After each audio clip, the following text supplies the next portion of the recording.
Hello पूर्णकरांनो, माझं नाव आहे रोहित आणि हे आपल्या सिरीजचा 5वा दिवस आहे. सो मित्रांनो, आज पुन्हा आमच्या इकडची लाईट गेली होती. सकाळपासून आमच्या इकडे इलेक्ट्रिकलचं काम चालू आहे, म्हणून मी बाहेर आलो तर पाहिलं की आमच्या महेशची गाडी स्टार्ट होत नव्हती. किती पण किक मारली तरी चालू होत नव्हती. मग पिंटू म्हणला, अभी मेरे को पता चला इसमें क्या प्रॉब्लम है. अभी मेरे को समझ नहीं आया एक्चुअली प्रॉब्लम क्या है.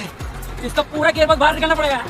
मग पिंटूने गाडी चालू केली. मग आम्ही बसलो होतो इथे टाइमपास करत. तेवढ्यात आली आमच्या बाजूच्या गल्लीतली चुटकी. मग तिला थोडं चण्याच्या झाडावर चढवलं. मग ती म्हणली की भैया मला किती पण मारलं तर लागत नाही. तर काय लकी भाऊने तिच्यावर हात साफ करून घेतला. थोड्या वेळाने माझ्या एका फ्रेंडचं पार्सल आलं. ते बाहेर गावी होता म्हणून मला रिसीव्ह करायला सांगितलं होतं. मग मी रिसीव्ह केलं आणि आलो घरी. घरी आल्याच्या नंतर थोड्या वेळाने रितेशचा कॉल आला. रितेश म्हणला ये आपल्या हवेलीवर. मग मी गेलो त्याच्या हवेलीवर. हे बघा कसा आराम चालू आहे. हे आहे आमचा नितीश आणि हे आहे रितेश आणि हे आहे चिकू. बघा रितेशने एका वीक मध्ये एवढा स्टॉक जमा केला आहे. याच्यातला तुमचा फेवरेट ब्रँड कोणता आहे कमेंट मध्ये नक्की सांगा. नंतर आम्ही थोडा वेळ बसलो, टाइमपास वगैरे केला आणि गेलो आपापल्या घरी. तो मित्रांनो, आमचा गेरन बघत होता हॉलिवूडची फ्रॉम वेब सिरीज आणि मला म्हणला तू पण बघ. तर काय मी पण त्याच्यासोबत बघत बसतो वेब सिरीज. तर चला भेटूया पुढच्या ब्लॉग मध्ये.